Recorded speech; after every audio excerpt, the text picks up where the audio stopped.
Hey guys, today, if you weren't able to make it to our Google Meet, you are going to need to know your assignment for today. First, though, I do want to point out that I am going to be at school tomorrow, Friday, from 1:30 till 3. So if you have anything you need to bring in to get fired, or if you have anything you want to glaze, or if you have anything you need to pick up, um, come tomorrow, Friday, 1:30 to 3. Monday will be the same, 1:30 to 3. And then Tuesday is our last day of school. I don't plan to be at school that day. But Wednesday I'll be there all day long, 8:30 till 3. And the reason I'm telling you this is because one of those days next week, either Monday or Wednesday, I want you to gather up all your ceramic supplies, your clay, dry clay, wet clay, tools, everything, clean it, and then bring it back either Monday afternoon or anytime between 8:30 and 3 on Wednesday. That is part of your final. It is worth 50 points. It's really, really important that I get all that stuff back so I can pack up swag bags for my next group of kids. So make a game plan to come in either Monday afternoon next week or Wednesday between 8:30 and 3. Okay, that's going to be really important to your grade and also really important to your teacher. So help me out. Okay, you need your notebook. We have our last chunk of notes for today, and then I'm going to be talking about your steps and what you're going to be doing today. Okay, so we're going to be making a plan for how you're going to paint engobe on the surface of your coiled vase. So yesterday, your goal was to finish coiling the vase. So to get the shoulder, the neck, the lip, and then to use a scraper, a homemade scraper, to scrape the whole thing to really level those surfaces. And then today, we're going to prep that surface for painting. So we're going to be painting with engobe, which is something the ancient Greeks did to make their very iconic ceramic pots. So the ancient Greeks used red clay, and then they were able to make black slip or black engobe, and they painted their pots with this black engobe, and they were able to portray really important events or people from their culture.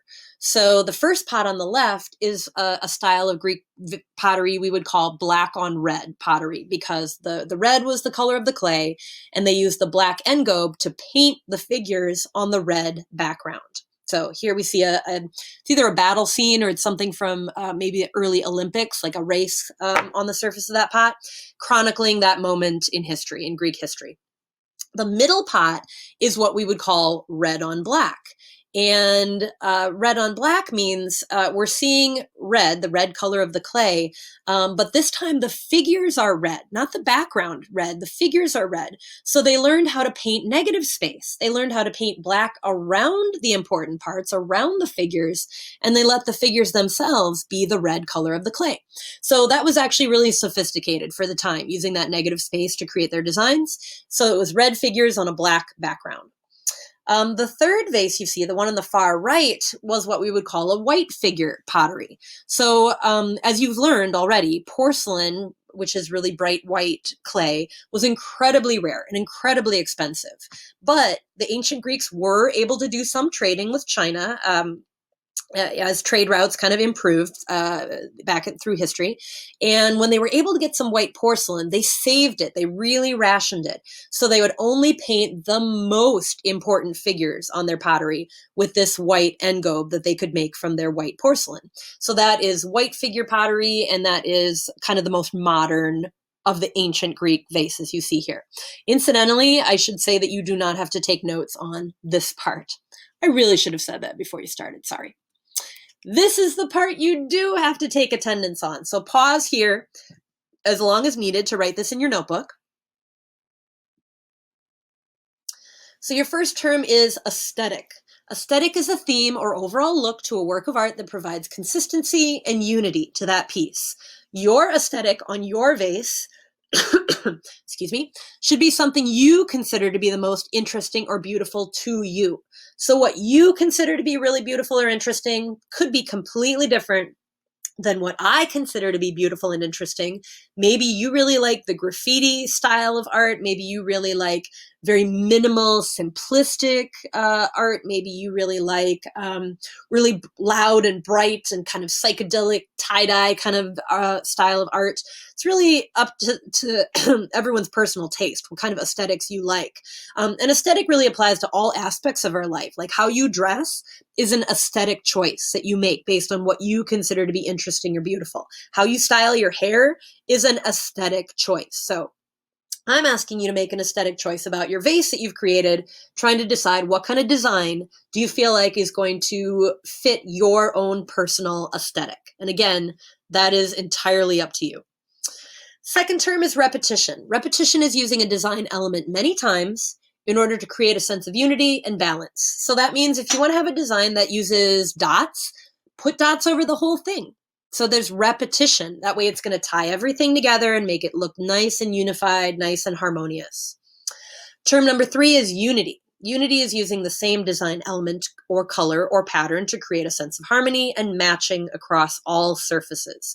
So unity and repetition are really very similar to each other. Repetition is when you are repeating a design like many times. And unity is when you look at that whole pot and all the colors relate and all the designs relate and the whole thing just seems like it really matches and is harmonious. So you have one color of engobe in your swag bag, so you're going to have unity through color because all you can use is that one color of engobe that I've given you. And also you'll be able to use the color of the clay because the clay will end up being white. So you'll have whatever your engobe color is and white to create your unity. And then through your repetition of whatever design that you choose to do, you're going to be also creating unity through that repetition of lines or repetition of dots or repetition of graffiti lettering. So that's something I do want you to think about because there should be something that kind of ties everything together in those designs that you choose to put on your pot. So make sure you have these 3 terms in your notebook before you move on. Now we're going to look at the work of some artists that use engobe to decorate their pots. The first one is Osa Atto, and she uses an aesthetic that I would describe as geometric. She simply uses lines, either curved lines or straight lines, repetitively to create this very strong geometric pattern that is definitely reminiscent of her roots from her parents who were immigrants from Africa. And so she borrows some of those same design elements from African art and then finds a more contemporary way to incorporate that into her pottery. This is Roberto Lugo. You've heard of him before. He uses a graffiti aesthetic, and I would also kind of label it activist aesthetic because he speaks out about the people and the organizations and the injustices that he cares about or that he's fighting against in his aesthetic, in his design work. So he uses imagery that that furthers his cause, that allows people to learn about injustices or learn about people who have been disenfranchised. He basically is storytelling in his work, using the imagery of these different groups that he cares about. So if you have an issue that you very strongly care about, you could show that activism, you could show those opinions, you could show the images and the designs of that culture or of that movement in your work, in your engobe work on your vase. This is Glynis Lessing. She's a Minnesota artist who uses nature in her aesthetics. So she chooses animals that she finds very interesting and paints those animals first. Then she does some research and figures out what kind of environments those animals live in. And then she fills in some of the gaps in the surface of the pot with leaves or seaweed or other things that would be found in that animal's environment. So if you're a nature person and you really love skulls, rocks, water, wind, trees, animals, fish, this would be an awesome way to incorporate that love and that passion into your aesthetic of your pottery. This is Becca Jane Kohler. She also uses animals, but she uses them in a little bit more whimsical, kind of cute, cartoony sort of way. And I think she does a really good job using up the space in her work. So she, again, starts with the animal, just like Glynis Lessing does. But then she'll do kind of a little bit more random designs around that animal, like the dog that you see on the right. Or the snake, she does a lot of snakes in her work. She'll use the snake and she'll coil the body of the snake up and down and in and out and around the entire pot. So it really uses up the space really effectively. It creates this beautiful movement. And when she paints these animals, at first she just kind of paints them like solidly without any details or designs. And then she waits for the engobe to dry out a little bit. And then she scratches those little tiny lines, those little white lines. She scratches them in later. So it's actually really pretty easy to do. It's just like a scratch board drawing. So you just paint the beginnings of the designs first with the engobe, wait for it to dry, and then scratch tiny details into that engobe. And it works really slick. This is Pablo Picasso, who I know you've heard of, but you've probably heard of him as a painter, not as a potter. So Pablo Picasso, actually, I don't know that he was technically a potter. I think he worked with someone who made pots, and then Pablo would decorate the pots. So it was a partnership. So he would look at the pots that were created and he would think, okay, what does that shape or that form remind me of? And then he would use engobes to paint body parts, to paint eyes, ears, horns, whatever, to make that pot look even more like a woman, or even more like a goat, or even more like a bull. So he uses this abstract aesthetic where things don't look exactly like they would be in real life. But when we look at him, we still get a sense of, oh, hey, that's a goat. Because he's given us little clues and kind of simplified and changed things up a little bit. So that's the abstract aesthetic for Pablo Picasso. And then finally, if I am stressing you out and making your anxiety go through the roof because you're having to do some painting on this project, I want to let you know that it's okay to do something that's a little bit more scaled back. So you can do pointillism, a pointillism aesthetic, which means taking like maybe the eraser of a pencil, dipping it in your engobe, and just putting dots on the surface of your clay. So no painting required. So there's really cool designs. You can see this mug on the left. They use big things to dip and poke, and then they use little things to dip and poke. So there's actually a wide variety of little dotted designs there. But and it makes this really cool pattern, this kind of starburst pattern. The one in the middle looks like dandelions. That would be really simple to dot a bunch of the heads of dandelions and then just paint the stems. And then the one on the left is just dots in these rainbow shapes. And I know you don't have all these colors that you're seeing here. You have one color, but you can still make these patterns and still make these designs without really having to paint anything. You would just be doing dotting. So that's a perfectly fine option too. So your first step for today is to make sure your vase is finished with your coiling. All right, that's really important that you finish your coiling. So do that if you haven't done that yet. Then you're going to make a handmade scraper like I showed you yesterday by taking a plastic gift card or an old ID, cut one side of it so it's round, and then use that scraper to really refine those surfaces. And that was what you were supposed to do yesterday. And then you were supposed to leave your pot uncovered so it could get leather hard or even beyond leather hard. So the way you test it to see if it's still leather hard is if you hold your pot. I know this is going to seem funny, but if you hold your pot up to your face and it feels cold, that's when you know it's in that dry leather hard stage where there's still moisture in the clay, but it's really, really firm. If you feel like your clay is really firm and if you were to push on it, it would take a lot of pressure to move it.